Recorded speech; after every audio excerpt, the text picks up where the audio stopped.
Canali di acqua salmastra che fuoriescono dalle zone umide e si riversano in mare diventano interessanti soprattutto nel periodo tardo autunnale, quando ancora pomeriggi miti come quello che stiamo vivendo garantiscano sessioni di pesca in completo relax.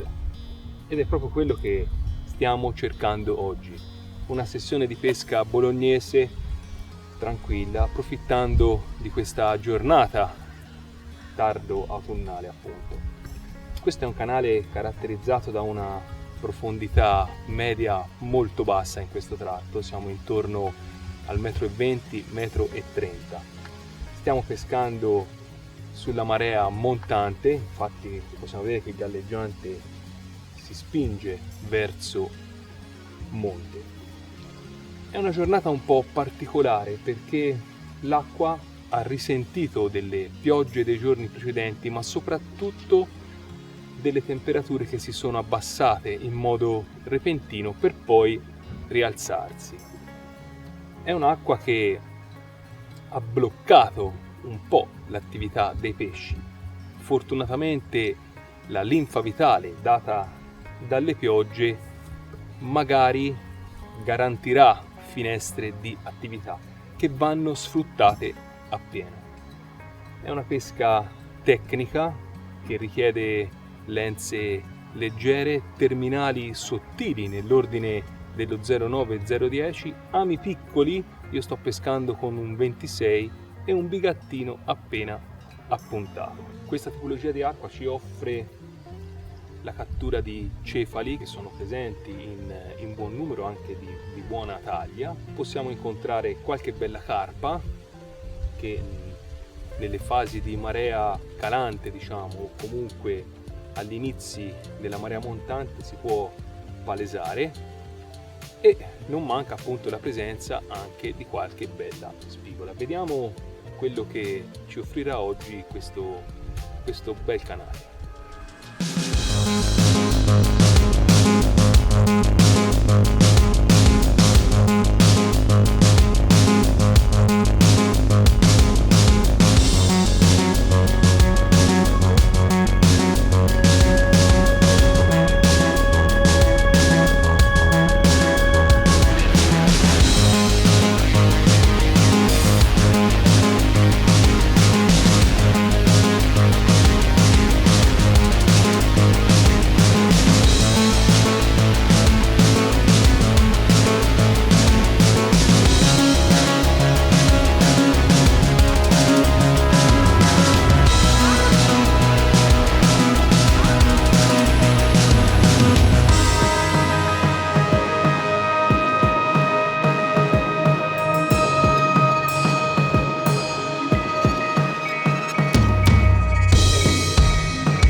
Condizioni del momento, con una marea montante che va a creare una lentissima corrente che si sposta verso monte, impiegheremo una lenza molto leggera su uno spezzone di filo dello 0,14 realizzata con Stotz dal numero 13 al numero 9.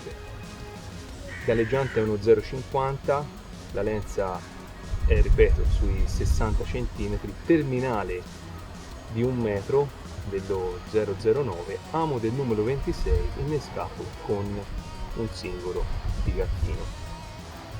Questa scelta perché?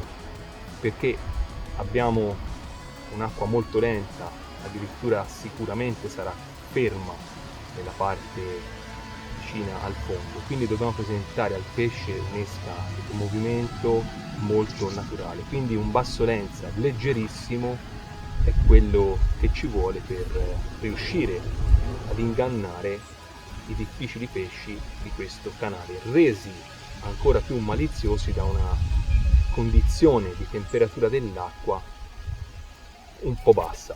Ecco, possiamo vedere le padelle si sprecano soprattutto quando abbiamo sotto i cefali.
La pasturazione fatta di bigattini sfusi deve essere continua, poche larve ma molto spesso, in modo da creare una buona scia di bigattini. L'utilizzo di una fionda precisa è quello che ci vuole per avere durante il lancio dei bigattini una rosata compatta. Dobbiamo essere molto precisi nella pasturazione e nella scelta della linea di pesca. Già abbiamo di fronte dei pesci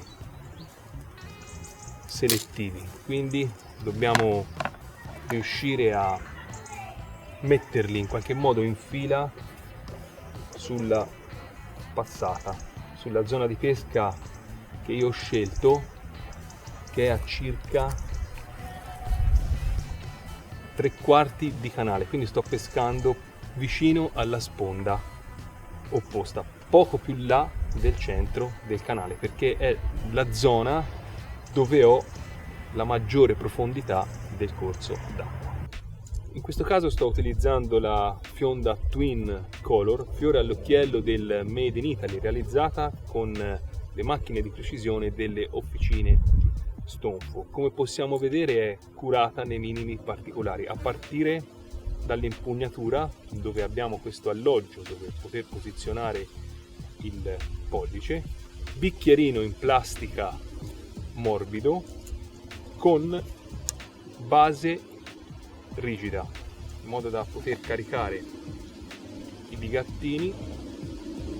Il bicchierino non si deforma più di tanto, fiondata precisa, rosata, compatta, perfetta.